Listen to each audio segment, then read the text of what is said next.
kadangi niekas nepasakoja, tai aš pagalvoju papasakosiu. Ane?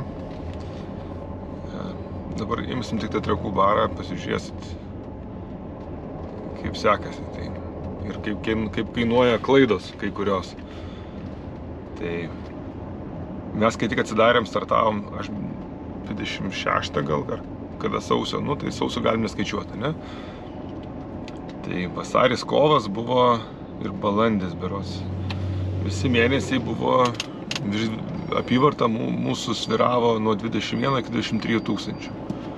Tai čia kiek pajamų baras sugeneravo per mėnesį. Jeigu dirbtų savaitgaliais, pajamų būtų šiek tiek daugiau, bet nebūtinai tų pajamų būtų, išlaidų, pelningumo tose būtų dar blogiau, nes padalinus kiekvienai darbo dienai, nes darbo diena tau kainuoja elektra, kainuoja žmonės turbūt daugiausiai kainuoja ir elektra, nes vėlgi, jeigu virtuvė dirba, fritūrinės užkurtos, jos daug elektros ir kiti dalykai. Tai jeigu šitos visus dalykus atmetus, tiesiog, tai žodžiu, mes dirbam, grubiai tariant, kiek darbo dienų, tai 21 dieną gaunasi vidutiniškai per mėnesį. Per jas sugeneruojam, apyvartą sugeneruodavome nuo 21 iki 23, tai galite skaičiuoti apie 1000 eurų per dieną. Vidutiniškai. Ir gegužė pradėjo viskas kristi labai stipriai. Nukrito iki 15, man atrodo, po to birželis Liepa buvo 13-11 tūkstančių. 12-11, tai va. Tai jūs įsivaizduojat, nukrito beveik dvigubai.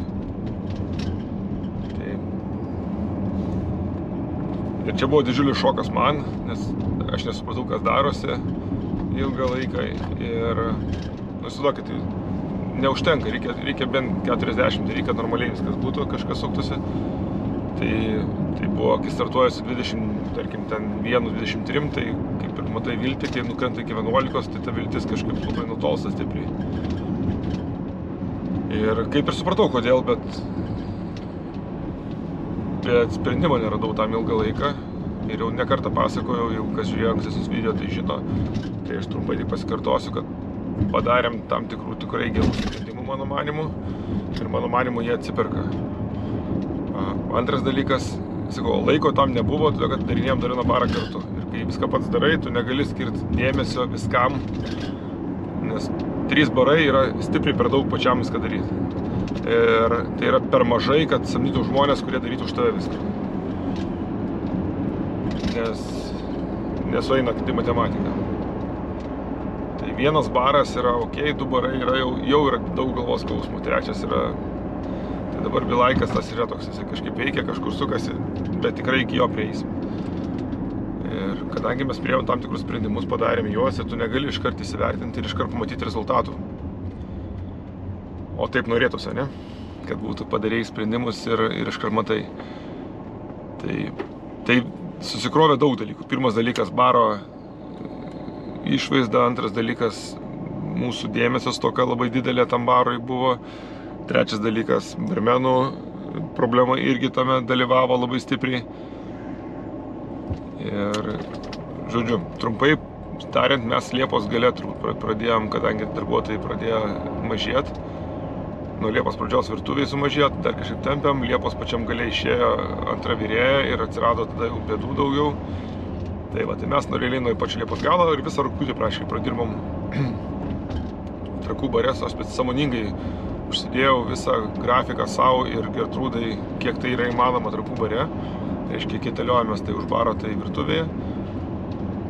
Ir sutvarkėm tas problemas baro.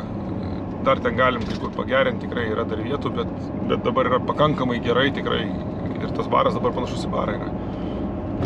Tiesa, kai buvo užėjus Emilija pirmą kartą į barą, kas nežino Emilija, tai tas žmogus, su kuriuo mes atsidarėm barą, patį pirmąjį Jasinskį.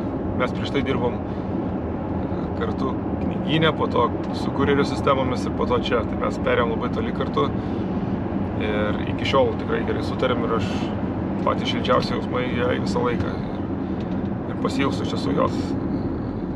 Bet tuo pačiu labai džiaugiuosi, kad tai sekasi viskas gerai. Tai, žodžiu, užėjau į barą Ir sakė, o, fainas baras. Ir jeigu Emilija taip sako, tai taip ir yra, žinokit. Jinai tikrai turi tam uoslę ir gana neblogą. Tai va, tai žodžiu, sutvarkėm kaip atrodo, sutvarkėm kaip veikia, sutvarkėm patys pradėjom dirbti. Nu ir rugpjūtis buvo, šiaip Liepa rugpjūtis, kas nežino, tai barams yra tokie liūdniausi mėnesiai, nes visi lietuviai atostogauja ir sumažėja labai stipriai srautas. Tai Trakų gatvė labai aiškiai jautėsi, kad yra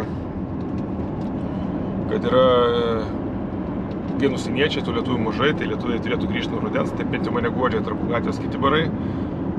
Ir rugpjūtį irgi tas vienas pačių liūdniausių mėnesių yra, tai mes apyvartą pasikėlėme iki 15 000. Tai nuo 11 iki 15 yra beveik 30%, tai kas neblogai yra, mano manimu. Tai va, tai toliau dirbam ties tuo ir tikrai dirbsim ir toliau, ir tų barmenų atsiranda. Dabar yra bėda tame, kad patys negalim būti tiek daug fasadiniai pusiai, reiškia už baro, daugiau dirbam virtuvėje, bet ir už baro būnam. Bet virtuvėje ir žmonės po truputėlį apsimokom, tai mes iš virtuvės eisim link baro pradžioj, iki pilnai, o po to susimažinsim, bet liksim truputėlį. Tai va, tai tie efekto duoda, pamatėm daug dalykų, kas buvo negerai, kas buvo gerai.